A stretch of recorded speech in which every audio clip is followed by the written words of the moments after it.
So good morning guys. तो चलिए start करते हैं आज के यानी कि 17 सितंबर के इंपॉर्टेंट करंट अफेयर्स को। तो इस प्रश्न में आपसे पूछ रहे हैं, पहला प्रश्न बुक से है कि अभी हाल ही में दपान कश्मीर के संघर्ष की कहानियां नामक पुस्तक को किसने लिखा है। तो आंसर होगा स्पिता चक्रवर्ती ने। तो अभी स्पिता चक्रवर्ती ने एक नई बुक लिखी है जिसका नाम है दपान कश्मीर के संघर्ष की कहानियां। उन्होंने इस बुक में कश्मीर के लोगों के संघर्षों और अनुभवों को दर्शाया है, जिसमें आम कश्मीरियों की कहानियां सुनाई गई है कि वे कैसे दशकों से जुल्म और दमन का सामना करते हैं। ये कश्मीरी शब्द है दपान, जिसका मतलब होता है ऐसा कहा जाता है। तो दपान से याद रख लेना, ये बुक है दपान, इसको लिखा है स्पिता चक्रवर्ती ने। कुछ और बुक्स हम रिवाइज करते हैं। एक बुक है I am a soldiers wife, इसको लिखा गीतिका लीडर ने। कैलाश सत्यार्थी की आत्मकथा आई थी दिया सलाई। रक्षा मंत्री राजनाथ सिंह ने रक्षा मंत्रालय की द्विवार्षिक हिंदी पत्रिका लॉन्च की, नाम है सशक्त भारत। और एक बुक है पर्वत शिरोमणि भगत सिंह कोश्यारी, मदन मोहन सती ने लिखा है, इसको लॉन्च किया तो ओम बिरला ने। Leo the untold story PS Raman ने लिखा, चेन्नई सुपर किंग के ऊपर है। टू द सेवन जनरेशन को डॉक्टर VI मथन ने। Eminent distortion twist and truth को लिखा उत्पल कुमार ने। The new icon Savarkar and the facts को लिखा अरुण शोरी ने। The great conciliator Lal Bahadur Shastri and the transformation of India को संजीव चोपड़ा ने। 2025 के लिए अंतर्राष्ट्रीय बुकर पुरस्कार जीता बानू मुश्ताक ने। भारतीय लेखिका है, उनके नॉवल हार्ट लैम्प के लिए कन्नड़ भाषा में है मूल रूप से ये, और ये अवार्ड पाने वाली पहली कन्नड़ भाषा की पुस्तक है। इसको अंग्रेजी में ट्रांसलेट किया था दीपा भास्ती ने। ठीक है, तो ये सब ध्यान में रखना। अगला प्रश्न देखते हैं। फिर अगले में पूछ रहे, हाल ही में मणिपुर हाईकोर्ट के चीफ जस्टिस के रूप में किसने शपथ ले ली है। तो आंसर होगा M सुंदर ने। तो अभी जस्टिस M सुंदर ने मणिपुर हाईकोर्ट के 10वें चीफ जस्टिस के रूप में शपथ ले ली है। शपथ कौन दिलाते हैं? गवर्नर। तो मणिपुर के गवर्नर हैं अजय कुमार भल्ला, उन्होंने इनको शपथ दिलाई है, तो इनका नाम याद रखना। अच्छा, हाईकोर्ट की अगर हम बात करते हैं, हाईकोर्ट के बारे में किस आर्टिकल में उल्लिखित है, तो आर्टिकल 214 से लेकर 231 तक। टोटल कितने हाईकोर्ट है? 25 है। 25वां है अमरावती हाईकोर्ट। और हाईकोर्ट की किसी भी हाईकोर्ट की पहली महिला जज कौन रही? अन्ना चांडी केरल हाईकोर्ट से। और पहली महिला चीफ जस्टिस रही लीला सेठ हिमाचल प्रदेश हाईकोर्ट से। और किस अनुच्छेद के अनुसार एक ही व्यक्ति को 2 या 2 से अधिक राज्यों का राज्यपाल नियुक्त किया जा सकता है? तो आंसर होगा आर्टिकल 153। और अगर ये भी पूछ ले कि किस संविधान संशोधन के तहत ये जोड़ा गया, तो 7वां संविधान संशोधन 7th constitutional amendment act 1956। High court किस अनुच्छेद के तहत रिट जारी करता है? 226, आर्टिकल 226। और हाईकोर्ट किस अनुच्छेद के तहत एक अभिलेख न्यायालय? तो आर्टिकल 215। देश का सबसे बड़ा हाईकोर्ट परिसर ये बना रांची में। क्षेत्रीय भाषा में फैसला प्रकाशित करने वाला पहला हाईकोर्ट केरल हाईकोर्ट है, मलयालम भाषा में। मासिक धर्म अवकाश नीति शुरू करने वाला देश का पहला high court Sikkim. Negotiable instrument act के मामलों को संभालने के लिए देश का पहला डिजिटल कोर्ट कहां पर शुरू हुआ? केरल के कोल्लम में। ठीक है, तो हाईकोर्ट से संबंधित कुछ स्टैटिक, कुछ करंट अफेयर्स के प्रश्न मैंने आपको रिवाइज कराए, ध्यान में रखना। अगला प्रश्न देखते हैं। फिर अगले में पूछ रहे, अभी हाल ही में विश्व ओजोन दिवस कब मनाया गया? तो आंसर हो जाएगा 16 सितंबर को। तो हर साल 16 सितंबर को वर्ल्ड ओजोन डे के रूप में मनाया जाता है। थीम क्या है? विज्ञान से वैश्विक कार्रवाई तक। तो ये दिन ओजोन परत के बारे में जागरूकता फैलाने और ओजोन परत जो कि पृथ्वी को सूर्य की हानिकारक जो पैराबैंगनी किरणें होती है, अल्ट्रावायलेट रेज, उससे बचाती है, उसी के बारे में लोगों को बताने के लिए, अवेयरनेस फैलाने के लिए ये दिन मनाया जाता है। अच्छा, 16 सितंबर को ही क्यों मनाते हैं? क्योंकि 16 सितंबर 1987 को मॉन्ट्रियल प्रोटोकॉल को अपनाया गया था, जो कहां पर हुआ था? कनाडा के मॉन्ट्रियल शहर में, जिसका उद्देश्य था पृथ्वी की ओजोन परत को नुकसान पहुंचाने वाले पदार्थों जैसे कि क्लोरोफ्लोरोकार्बन के उत्पादन और उपयोग को समाप्त करना। अच्छा, इसी से और क्या क्या प्रश्न आपके माइंड में आ सकते हैं या क्या क्या प्रश्न बनते हैं? एक प्रश्न ये बन सकता है कि किस अंतरराष्ट्रीय संधि ने सबसे पहले ओजोन परत संरक्षण पर ध्यान केंद्रित किया था? तो वह है वियना कन्वेंशन, जो हुआ 1985 में। संयुक्त राष्ट्र ने किस वर्ष 16 सितंबर को विश्व ओजोन दिवस के रूप में घोषित किया? 1994 में। पहली बार मनाया गया 1995 में। ओजोन परत वायुमंडल के किस भाग में पाई जाती है? ये भी अच्छा साइंस का प्रश्न है। तो समताप मंडल। और ओजोन परत के लिए मुख्य रूप से कौन सा गैस समूह जिम्मेदार है? क्लोरोफ्लोरोकार्बन, मैंने आपको बताया। तो ओजोन दिवस याद रखना 16 सितंबर को होता है। थीम मैंने आपको बता दिया, विज्ञान से वैश्विक कार्रवाई तक। एक बार फिर से हम सितंबर के जो इंपॉर्टेंट डेज अभी तक हमने मनाया, एक बार रिवाइज कर लेते हैं। देखो, 2 सितंबर को वर्ल्ड कोकोनट डे था। 5 सितंबर को अंतर्राष्ट्रीय दान दिवस, राष्ट्रीय शिक्षक दिवस भी होता है। 8 सितंबर को अंतर्राष्ट्रीय साक्षरता दिवस, 8 सितंबर विश्व फिजियोथेरेपी डे, 10 सितंबर को विश्व आत्महत्या रोकथाम दिवस, 11 सितंबर को राष्ट्र वन शहीद दिवस, और अभी 15 सितंबर को एक तो अंतर्राष्ट्रीय लोकतंत्र दिवस मनाया था, और भारत में इंजीनियर्स डे भी होता है। 14 सितंबर को हिंदी दिवस भी मनाते हैं। ठीक है, तो सितंबर के ये डेज हैं, कुछ ध्यान में रखना। अगला प्रश्न देखते हैं।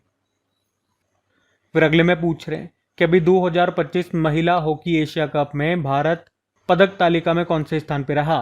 तो आंसर होगा दूसरे स्थान पे। तो वुमेन्स हॉकी एशिया कप की हम बात कर रहे हैं, अभी 5 से लेकर 14 सितंबर तक ये हुआ। कहाँ पे? हंगजाऊ चाइना में। इस बार 11वां एडिशन था।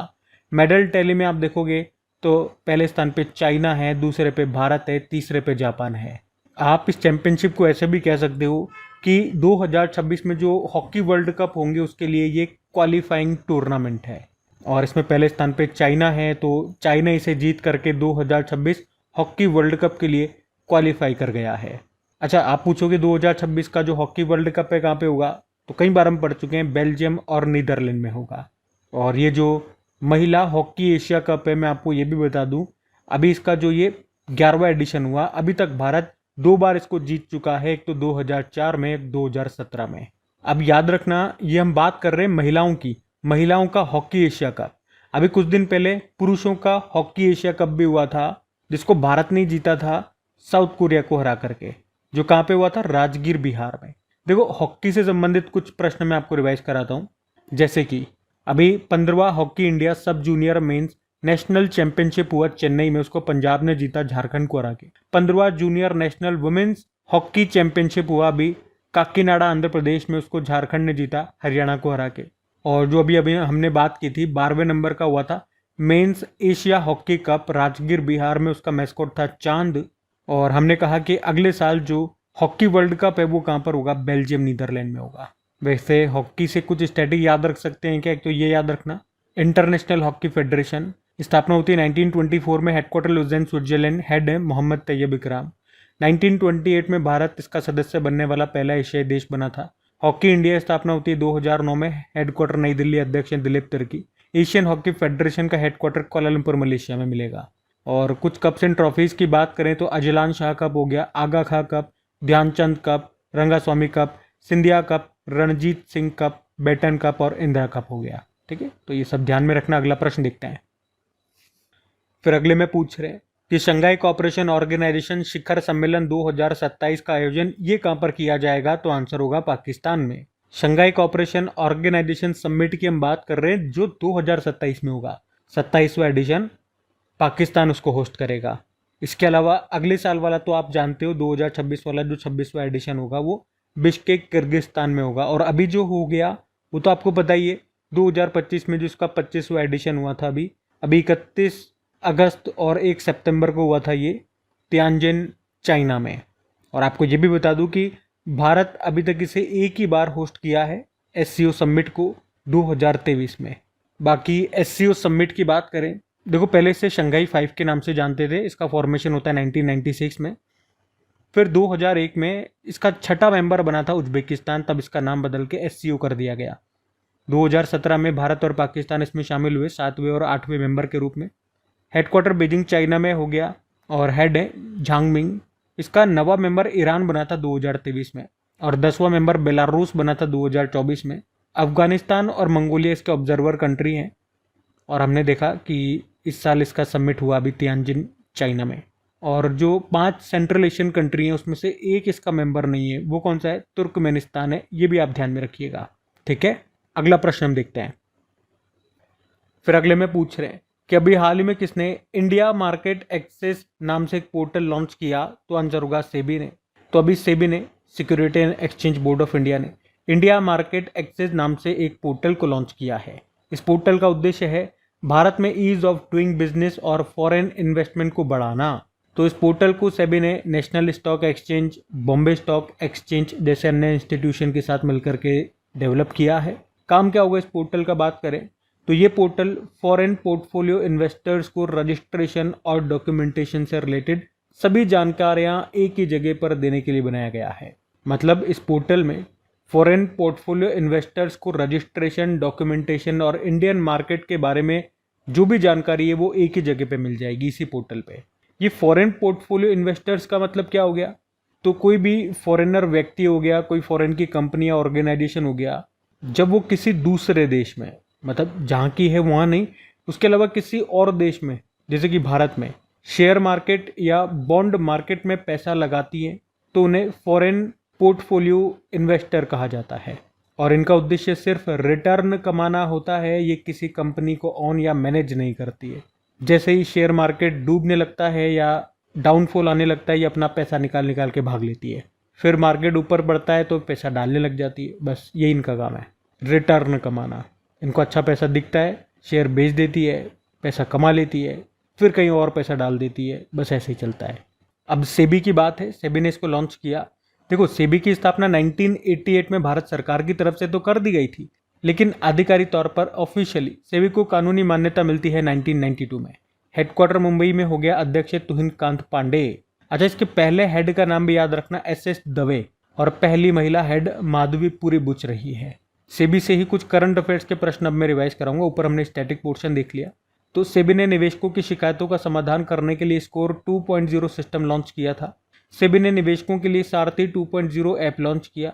द एशियन बैंकर ने एशिया प्रशांत में best conduct of business regulator का पुरस्कार दिया सेबी को। विशेष निवेश कोष स्पेशलाइज्ड इन्वेस्टमेंट फंड का गठन किसने किया? सेबी ने। आई स्पोर्ट पोर्टल सेबी ने लॉन्च किया। उद्देश्य क्या है? फाइनेंशियल मार्केट में टेक्निकल ग्लिचेस की रिपोर्टिंग करना। स्पोर्ट मतलब क्या हो गया? Integrated SEBI portal for technical glitches.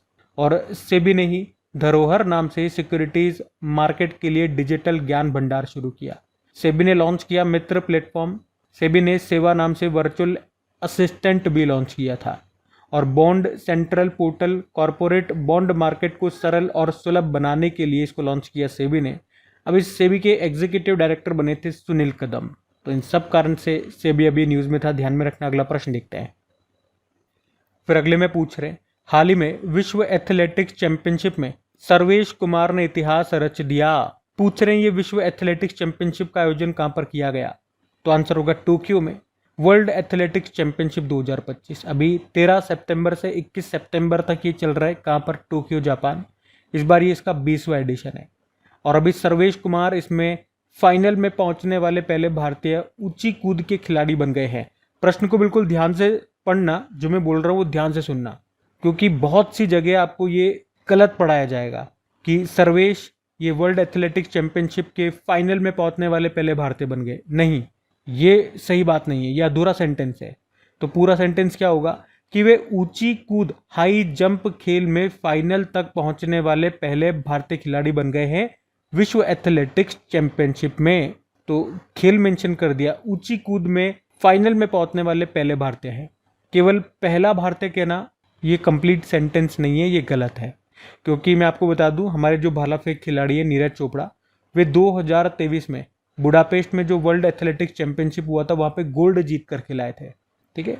और एक दो प्रश्न और बन सकते हैं यहाँ से कि विश्व एथलेटिक्स चैंपियनशिप में पदक जीतने वाले पहले भारतीय, तो वो थी अंजू बॉबी जॉर्ज, जिन्होंने 2003 में लंबी कूद में इस चैंपियनशिप में ब्रोंज जीता था और वो इस चैंपियनशिप में भारत का पहला पदक था।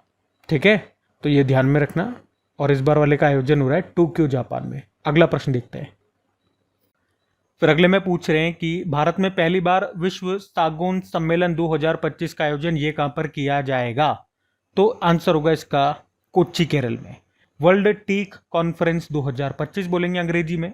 और अभी इसका ये वैसे 5वां संस्करण होगा। अभी 17 सितंबर को ये आज शुरू हो रहा है, 20 सितंबर तक चलेगा केरल के कोच्चि में। और वैसे तो 5वां एडिशन है, लेकिन भारत पहली बार इसकी मेजबानी कर रहा है।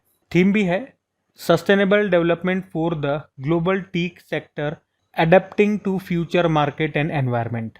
क्यों रहा है ये सम्मेलन की बात करें तो टीक सेक्टर में सस्टेनेबिलिटी, तो टीक सेक्टर में सस्टेनेबल खेती को बढ़ावा देने के लिए, टीक के ग्लोबल ट्रेड को बढ़ाने के लिए और भारत में टीक सेक्टर को बढ़ाने के लिए।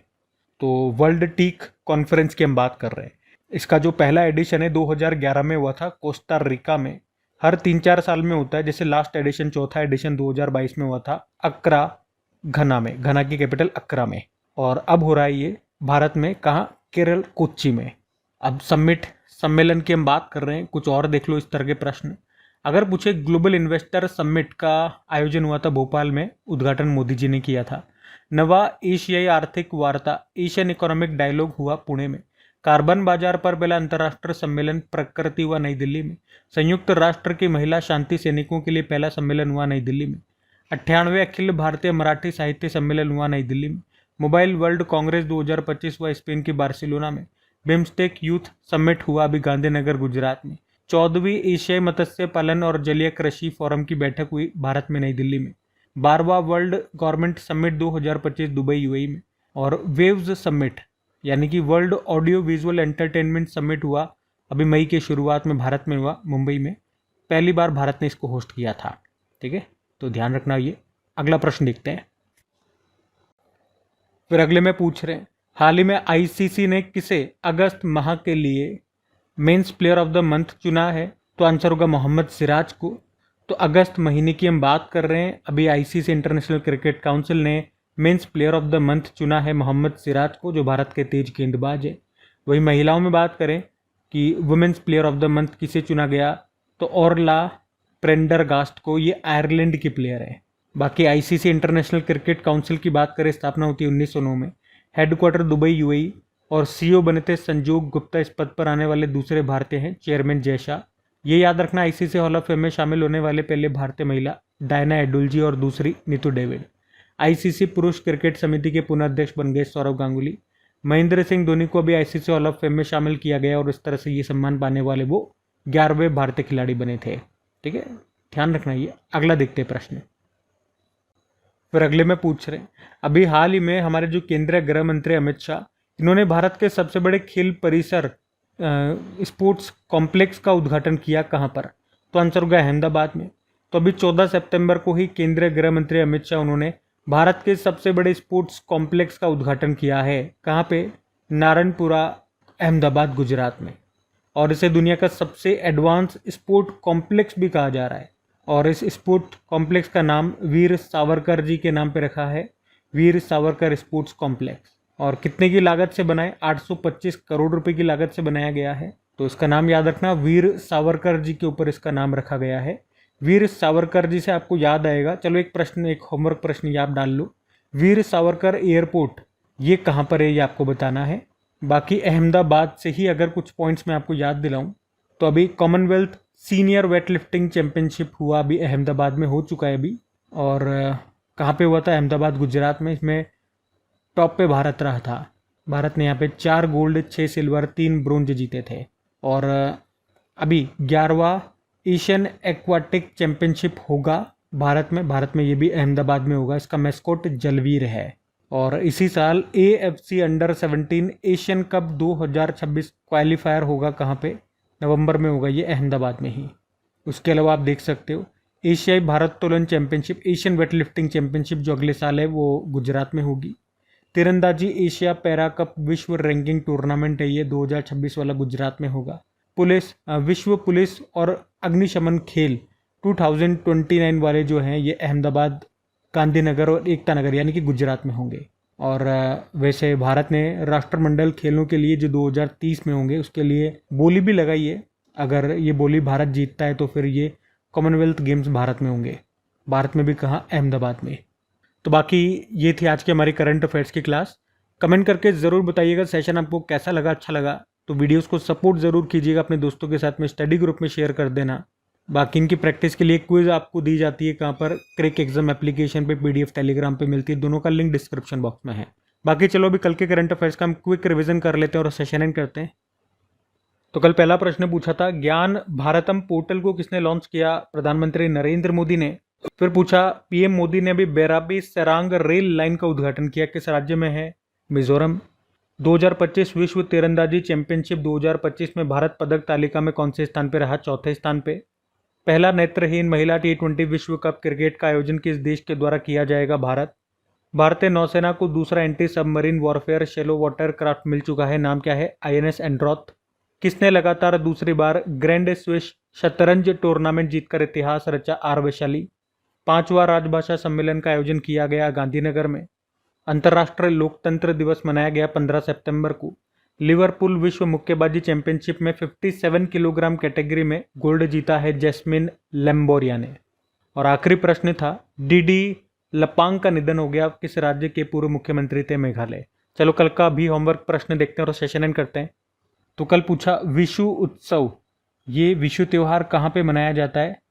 तो उसका सही उत्तर होगा केरल। आप सभी ने प्रश्न का बिल्कुल सही उत्तर दिया। अब ये आज का आपका होमवर्क प्रश्न।